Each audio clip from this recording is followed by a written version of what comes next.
മിന്നുകെട്ട് ഭാഗം 40. രചന അവതരണം ദിവ്യരാജ്. ഇച്ഛായ, എന്താ? എന്തെങ്കിലും ആവശ്യമുണ്ടോ? വെപ്രാളത്തോടെ എണീറ്റുകൊണ്ട് അഴിഞ്ഞുകിടന്ന തലമുടി മാടി ഒതുക്കി ഉയർത്തി കെട്ടിവെച്ചു അമ്മു. നിനക്ക് ആനിയോടൊപ്പം കിടക്കാൻ മേലായിരുന്നോ? എന്നാത്തിനാ ഇവിടെ ഈ വെറും നിലത്ത് കയറി കിടക്കുന്നേ? കുറച്ച് ഗൗരവത്തിൽ ചോദിച്ചവൻ. അത് സാരമില്ല, ഞാൻ ഇവിടെ കിടന്നോളാം. ഇച്ചായന് രാത്രിയിൽ എന്തെങ്കിലും വേണ്ടി വന്നാലോ, അതാ. അമ്മാളു മുഖം താഴ്ത്തി പറഞ്ഞതും, ദേ അമ്മാളു, ഞാൻ നിന്നോട് പറഞ്ഞതാ, എനിക്ക് നിന്റെ സഹായം വേണ്ടാന്ന്. നീ ഈ റൂമിലുള്ളതാ എനിക്ക് ആകെയുള്ളൊരു വീർപ്പുമുട്ടൽ. ഇവിടെ നിന്നൊന്ന് പോയി തന്നേച്ചാ മതി. അവൾക്ക് മുഖം കൊടുക്കാതെ പറഞ്ഞുകൊണ്ട് ബെഡിലേക്ക് ചാഞ്ഞവൻ. അവൻ്റെ വാക്കുകൾ ഓരോ തവണത്തെയും പോലെ അവളെ നോവിച്ചു. കണ്ണുകൾ നിറഞ്ഞു. ഇച്ചായ, എന്നെ വെറുക്കല്ലേ ഇച്ചായ, എനിക്ക് താങ്ങാനാവുന്നില്ല. അറിഞ്ഞുകൊണ്ട് ഞാൻ ഇച്ചായനെ ദ്രോഹിച്ചിട്ടില്ല. എനിക്കതിന് കഴിയില്ല. ഞാൻ പറഞ്ഞുല്ലോ, ഒന്നും എനിക്ക് ഓർമ്മ കൂടിയില്ല. എല്ലാം അയാൾ പറഞ്ഞു തന്ന ഞാനും അറിഞ്ഞത്, വീണ്ടും വീണ്ടും പറയാൻ തുടങ്ങിയതും. ഒന്ന് നിർത്തുന്നുണ്ടോ അമ്മാളു? ഭ്രാന്ത് പിടിക്കുക. എന്തിനാടി വീണ്ടും വീണ്ടും ഇത് തന്നെ പറയുന്നത്? ഇങ്ങനെ എൻ്റെ മുന്നിൽ കരഞ്ഞു കാണിച്ചെന്ന് കരുതി ഞാനെല്ലാം ക്ഷമിച്ച് പഴയ പോലെ നിന്നെ സ്വീകരിക്കുമെന്ന് കരുതിയിട്ടാണോ? അതൊരിക്കലും സംഭവിക്കില്ല. വെറുത്തുപോയി. വെറുതെ എന്നെ വെറുപിടിപ്പിക്കാതെ എഴുന്നേറ്റ് ആനിയുടെ റൂമിൽ ചെല്ല്. ഒച്ചയെടുത്തതും അവനെ തന്നെ ഉറ്റുനോക്കി നിന്നു അമ്മാളു. ഇച്ചായ, ഞാൻ നിങ്ങൾക്കൊരിക്കലും ശല്യമാവില്ല. നിങ്ങളിങ്ങനെ ഒച്ചയിടണ്ട. ഇച്ചായനൊന്ന് നേരെ നടക്കാൻ തുടങ്ങി എന്ന് എനിക്ക് തോന്നുന്നത് വരെ ഞാനിവിടെ ഉണ്ടാവൂ. അത് കഴിഞ്ഞ് പൊയ്ക്കോളാം. പിന്നൊരിക്കലും നിങ്ങളുടെ കൺവെട്ടത്തുകൂടി വരില്ല. കണ്ണുകൾ വാശിയോടെ തുടച്ചുകൊണ്ട് അവനെ നോക്കുമ്പോൾ പുച്ഛത്തോടെ അവളിൽ നിന്നും നോട്ടം മാറ്റി. വീണ്ടും അവിടെ തന്നെ ചുരുണ്ടുകൂടിയവൾ. ഇസഹാക്കിന് തന്നോടുള്ള വെറുപ്പ് ഇനി ഒരിക്കലും മാറില്ലെന്നോർത്തതും മനസ്സും ശരീരവും തളരുന്ന പോലെ തോന്നി അവൾക്ക്. 2 ദിവസങ്ങൾ കഴിഞ്ഞ് ബദ്രി പാലേക്കുന്നിൽ നിന്നും തിരിച്ചെത്തി. എബിയും ബദ്രിയും ചേർന്നാണ് ഇസഹാക്കിനെ ചെക്കപ്പിനായും മുറിവ് ഡ്രസ് ചെയ്യുന്നതിനുമൊക്കെ ഹോസ്പിറ്റലിൽ കൊണ്ടുപോകാറുണ്ടായിരുന്നത്. ദിവസങ്ങൾ കഴിയവേ ഇസഹാക്കിന്റെ അവഗണനയുമായി പൊരുത്തപ്പെട്ടു തുടങ്ങിയിരുന്നു അമ്മു. ഇനി ഒരിക്കലും തന്നോടുള്ള പിണക്കം മാറില്ലെന്ന് അവൾ വിശ്വസിച്ചു. 3-4 ആഴ്ച കൊണ്ട് ഇസഹാക്കിന്റെ മെഡിസിനൊക്കെ കഴിഞ്ഞു. ശരീരത്തിനേറ്റ മുറിവ് പൂർണ്ണമായും ഭേദമായിരുന്നു. പക്ഷേ മനസ്സിനേറ്റ മുറിവ് ഇനിയും ഉണങ്ങിയിരുന്നില്ല. അതുകൊണ്ട് തന്നെ അമ്മുവിനോടുള്ള അവന്റെ സമീപനത്തിനും അയവ് വന്നില്ല. മുറിവൊക്കെ ഭേദമായ ശേഷം അവസാനത്തെ ചെക്കപ്പിനായി ഡോക്ടറെ കാണാൻ ബദ്രിക്കൊപ്പം ഹോസ്പിറ്റലിലേക്ക് പോയി തിരികെ വന്നതായിരുന്നു ഇസഹാക്ക്. റൂമിലെത്തുമ്പോൾ കാണുന്നത് എവിടേക്കോ പോവാൻ തയ്യാറെടുക്കുന്ന അമ്മുവിനെയും. അവളെ കണ്ടതേ മുഖം തിരിച്ചുകൊണ്ട് അകത്തേക്ക് കയറിയിരുന്നവൻ. അവനിൽ നിന്നും അത് പ്രതീക്ഷിച്ചിരുന്നു അമ്മാളു. വിളറിയ പുഞ്ചിരിയോടെ അവനടുത്തേക്ക് നടന്നെടുത്തവൾ. തൻ്റെ നേർക്ക് നടന്നു വരുന്നവളെ സംശയത്തോടെ നോക്കി നിന്നു ഇസഹാക്കും. ഇച്ചായ, ഞാൻ പോവുക. ഇനി ഒരിക്കലും ഇച്ചായന് മനസമാധാനക്കേടുണ്ടാക്കാൻ ഞാൻ വരില്ല. എന്നേക്കുമായി തന്നെ പോവാ. മരിക്കത്തൊന്നുമില്ല കേട്ടോ. അതിനി എനിക്ക് കഴിയില്ല. അച്ഛയുടെ അടുത്തേക്ക് പോവുക. ആരുമില്ലാതിരുന്നപ്പോഴും എന്നെ എന്നും ചേർത്ത് പിടിച്ചിട്ടുള്ളത് എൻ്റെ അച്ഛൻ മാത്രാ. ഇനിയും എന്നെ കൈവിടില്ല എന്ന് എനിക്കുറപ്പാ. നേർത്ത നാദത്തോടെ പറയുമ്പോഴും കണ്ണുകൾ തുടച്ചുകൊണ്ടിരുന്നവൾ. ഇസഹാക്ക് അവളുടെ വാക്കുകൾക്ക് വില കൊടുക്കാത്ത പോലെ മുഖം തിരിച്ചു നിന്നു.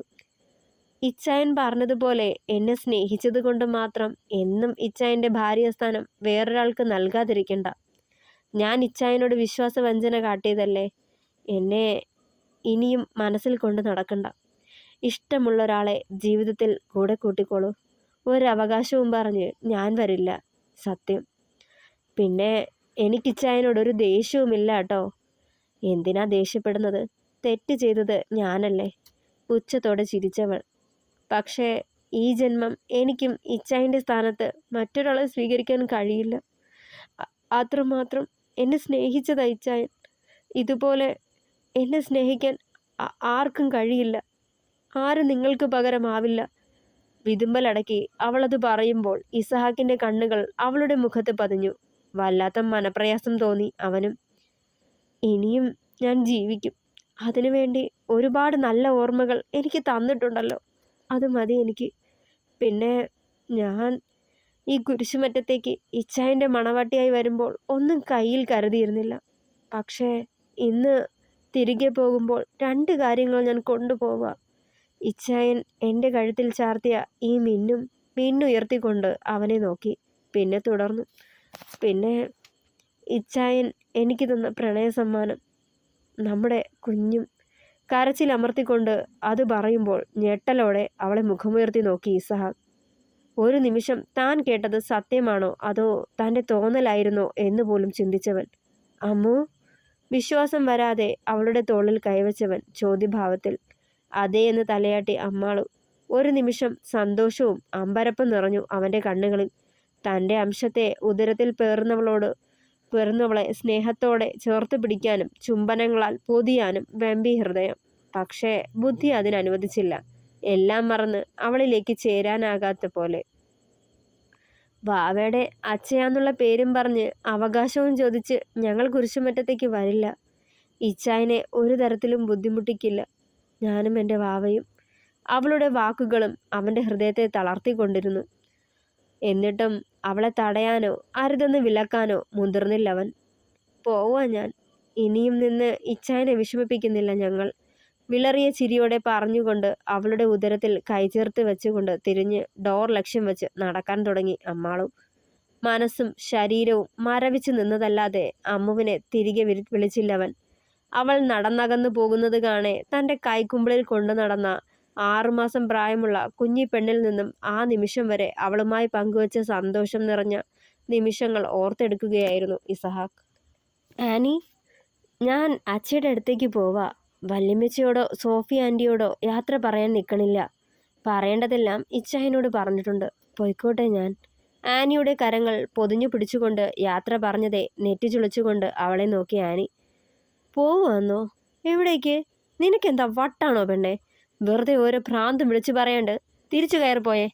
നിറഞ്ഞ കണ്ണുകൾ തുടച്ചു നീക്കിക്കൊണ്ട് അവളെ കൂർപ്പിച്ചു നോക്കി ആനി. പോവാ ആനി. ഇനിയും ഇച്ചായൻ്റെ ജീവിതത്തിൽ എനിക്ക് സ്ഥാനമുണ്ടാവില്ലെന്ന് മനസ്സിലായി. എന്നിട്ടും ഞാനെന്തിനാ ഇവിടെ കടിച്ചു തൂങ്ങുന്നത്? മാറിക്കൊടുക്കുക. ഇച്ചായൻ സന്തോഷത്തോടെ ജീവിക്കട്ടെ. ദേ അമ്മാളു, ഇച്ചായൻ നിന്നോട് പോവാൻ പറഞ്ഞിട്ട് തന്നെയാണോ നീ പോണത്? ആനി, ഞാൻ എൻ്റെ ഇഷ്ടത്തിന് പോകുന്നതാ. ഇച്ചായനോട് ഇതേപ്പറ്റി സംസാരിക്കാൻ നിൽക്കണ്ട. ഈ സമയം അവൾക്ക് പോവേണ്ട ടാക്സി എവിടേക്ക് വന്നിരുന്നു. പിന്നൊന്നും മിണ്ടാതെ പുറത്തേക്ക് ഇറങ്ങിയിരുന്നു അമ്മാളു പറഞ്ഞതൊക്കെ വീണ്ടും വീണ്ടും ഓർക്കവേ ശിരസ് ചൂട് പിടിച്ചു തുടങ്ങിയിരുന്നു ഇസഹാക്കിന്. ക്ഷമിക്കാമായിരുന്നില്ലേ തനിക്ക്? തെറ്റാ അവൾ ചെയ്തത്. മാപ്പർഹിക്കാത്ത തെറ്റൊന്നുമല്ലല്ലോ. ഇല്ല, ക്ഷമിക്കാൻ പാടില്ല. എൻ്റെ വിശ്വാസത്തെ അവൾ തകർത്തത്. പക്ഷേ എന്തൊക്കെയായാലും എൻ്റെ അമ്മുവല്ലേ. എത്രയെന്നും പറഞ്ഞാ എനിക്ക് അവളിൽ നിന്നും അകന്നു നിൽക്കാൻ കഴിയുക? എൻ്റെ കുഞ്ഞിൻ്റെ അമ്മയാവാൻ പോവുകയല്ലേ അമ്മു. ഹൃദയവും മനസ്സും തമ്മിലുള്ള വാഗ്വാദങ്ങൾ തുടർന്നു കൊണ്ടിരിക്കെ അവളെ പിരിയാനാവില്ലെന്ന് തോന്നി ഇസഹാക്കിന്. അവളെ വീണ്ടും തിളികെ വിളിക്കാനായി താഴേക്ക് പാഞ്ഞു ചെന്നതേ കണ്ടു. മുറ്റത്തു നിന്നും ഗേറ്റ് കടന്നു പോകുന്ന ടാക്സിയെ. അമ്മാളു തന്നിൽ നിന്നും അകലുകയാണെന്ന തോന്നൽ തളർത്തിക്കളഞ്ഞു ഇസഹാക്കിനെ. നിർജീവമായി നോക്കിക്കൊണ്ടു നിന്നു ഏറെ നേരം. വീണ്ടും തിരികെ അകത്തേക്ക് കയറിയതേ കണ്ടു അവനെ തന്നെ രൂക്ഷമായി നോക്കി നിൽക്കുന്ന ആനിയെ. അവളെ കാണാത്തതുപോലെ മുഖം തിരിച്ചു പോവാൻ തുടങ്ങിയതും കൈത്തണ്ടയിൽ അവൾ പിടിച്ചിരുന്നു. അവളുടെ കൈ പിടിച്ചു മാറ്റി മുന്നോട്ട് പോവാൻ തുടങ്ങി. വീണ്ടും ജോണി ചായ, ഒന്ന് നിന്നേ. കുറച്ച് ദേഷ്യത്തോടെ തന്നെ വിളിച്ചു ആനി. അവിടെ നിന്നുകൊണ്ട് തിരിഞ്ഞു നോക്കിയവൻ. ആരോടാ ഇച്ചായൻ്റെ വാശി? അമ്മാളുവിനോടോ അതോ എന്നോടോ? അവൻ്റെ തൊട്ടടുത്തായി വന്നു നിന്നതും മുഖം തിരിച്ചു നിന്നവൻ. അറിയാം, എന്നോടും വെറുപ്പാന്ന്. ശരിയാ, നിങ്ങൾക്ക് ഞങ്ങൾ രണ്ടാളും തെറ്റുകാർ തന്നെ. ഞാനും അത് നിഷേധിക്കുകയോ ന്യായീകരിക്കുകയോ ചെയ്യുന്നില്ല. പക്ഷെ ഒന്നോർത്തോ, അമ്മു തെറ്റ് ചെയ്തത് ഞാൻ കാരണമാണ്. ഞാൻ പറഞ്ഞിട്ടാ അവൾ ഇച്ചായനോട് ഒന്നും തുറന്നു പറയാത്തത്. പലതവണ സത്യങ്ങളൊക്കെ ഇച്ചായനോട് പറയാൻ തുനിഞ്ഞതാ അവൾ. ഞാനാ തടഞ്ഞത്. ഒന്നും വേണ്ടാന്ന്, നിങ്ങളെ വിഷമിപ്പിക്കേണ്ടെന്ന് കരുതിയിട്ടാ അങ്ങനെ ചെയ്തത്. ഞാൻ ചെയ്ത തെറ്റിന് അവളോട് പിണങ്ങേണ്ട കാര്യം എന്താ? എന്നോട് പോരെ ഈ വാശിയും ഇണക്കവുമൊക്കെ? അയാൾ കാരണം കുറെ വേദന തിന്നതാ അവൾ. ഇപ്പൊ ഇച്ചായനും അത് തന്നെയല്ലേ ചെയ്യുന്നത്? ഇതിലും ഭേദം അവളെ ഇങ്ങ് കൊല്ലുന്നതാ. ഇങ്ങനെ ഇഞ്ചിഞ്ചായി വേദനിക്കേണ്ടി വരില്ലല്ലോ അവൾക്ക്. ഒച്ച എടുത്തതും അവളെ രൂക്ഷമായി നോക്കിക്കൊണ്ട് മുകളിലേക്ക് കയറിപ്പോയി ഇസഹാക്ക്. മോളെ, എന്താ ഇത്? ഇതുവരെ കഴിഞ്ഞില്ലേ നിങ്ങളുടെ സൗന്ദര്യ പിണക്കം? വന്നത് മുതൽ മുറിക്കുള്ളിലെ ചെറിയ കട്ടിലിൽ ചുരുണ്ടുകൂടി കിടക്കുന്നവളുടെ നെറുകിൽ തലോടി ചന്ദ്രൻ. അച്ഛേ, ഞാൻ ഇവിടെ നിന്നോട്ടെ. എന്നെ പറഞ്ഞു വിടല്ലേ പ്ലീസ്. പതിയെ എഴുന്നേറ്റ് അയാളുടെ നെഞ്ചിലേക്ക് അണഞ്ഞ് കരയാൻ തുടങ്ങിയവൾ. എൻ്റെ മോളെ, നിന്നെ ഞാൻ ഇവിടെ നിന്ന് പറഞ്ഞു വിടുമെന്ന് തോന്നുന്നുണ്ടോ? ഇത് നിന്റെ വീടല്ലേടാ. പിന്നെ ജോണിനോട് പിണങ്ങി ഇവിടേക്ക് ഇറങ്ങി വരണ്ടായിരുന്നു. ഇതിപ്പോ തന്നിഷ്ടം കാട്ടി വന്നതുപോലെ ആയില്ലേടാ. നെറുകിൽ പതിയെ തലോടിക്കൊണ്ടിരുന്നു. ഞാനിവിടെ ജോച്ചായൻ്റെ കൂടെ കഴിയണത് വീർപ്പ് മുട്ടുവെന്ന് പറഞ്ഞതാ. അപ്പോൾ ഇനിയും ഞാൻ അവിടെ നിൽക്കണോ അച്ഛേ? കരച്ചിലിൻ്റെ ആക്കം കൂടിയതും. ആ, വീണ്ടും കരയണോ മോളെ? ദേ, ഇങ്ങനെയായാൽ അച്ഛൻ ഇറങ്ങിപ്പോകൂട്ടോ. കരയല്ലേ മോളെ. അതും ഈ സമയത്ത്. നീ ഇപ്പോൾ ഒറ്റയ്ക്കല്ലാന്നുള്ള ചിന്ത വേണം. വെറുതെ മനസ്സ് വിഷമിപ്പിച്ചാൽ അത് ദോഷമല്ലേ നിങ്ങൾ രണ്ടാൾക്കും? അതുമല്ല, വന്നിട്ട് ഇത്രയും നേരമായിട്ടും ഒന്നും കഴിച്ചില്ലല്ലോ. വന്നേ, എന്തേലും കഴിക്കാം. അവളെ ചേർത്ത് പിടിച്ചുകൊണ്ട് പറഞ്ഞ മനുഷ്യൻ. വേണ്ടച്ചേ, വിശപ്പില്ല, എനിക്കൊന്നും വേണ്ട. അതൊന്നും പറഞ്ഞാൽ പറ്റില്ല. ഭക്ഷണം കഴിക്കാതെ പറ്റില്ല. മോള് വന്നേ. ദേ, അച്ഛൻ ചൂട് പൊടിയരി കഞ്ഞിയും പയറ് തോരനും വെച്ചിട്ടുണ്ട്. മോൾക്കത് വലിയ ഇഷ്ടമല്ലേ? പറഞ്ഞുകൊണ്ട് നിർബന്ധപൂർവ്വം എണീപ്പിച്ച് കഴിക്കാൻ വിളിച്ചു കൊണ്ടുപോയവളെ. വൈകുന്നേരം ബാൽക്കണിയിലെ സോപാനത്തിൽ കാലുകൾ നീട്ടിയിട്ട് കണ്ണുകൾ അടച്ച് ചുമരിലായി ചാരിയിരുന്നു ഇസഹാക്ക്. മനസ്സ് മുഴുവൻ നീറിപ്പുകയുന്ന പോലെ. അമ്മുവിനോട് ചെയ്തത് ഒരിത്തിരി കൂടിപ്പോയി. തൻ്റെ കുത്തുവാക്കുകൾ ഒരുപാട് വേദനിച്ചിട്ടുണ്ടാവും അവളെ. അതല്ലേ തന്നെ വിട്ട് ഇറങ്ങിപ്പോയത്? കണ്ണുകൾ കലങ്ങി തുടങ്ങി. കാലിൽ തണുത്ത സ്പർശം അറിയവേ പതിയെ മിഴികൾ തുറന്നു നോക്കി. ഇരുകാലുകളും കൂട്ടിപ്പിടിച്ച് മുഖമമർത്തി കരയുന്നവനെ കാണെ കോപം അരിച്ചു കയറി. കാൽ വലിച്ചു മാറ്റിക്കൊണ്ട് സോപാനത്തിണ്ണയിൽ നിന്നും ചാടി എഴുന്നേറ്റതും കണ്ടു തൊട്ടു മുന്നിൽ നിൽക്കുന്ന എബിയെയും ആനിയെയും. തുടരും.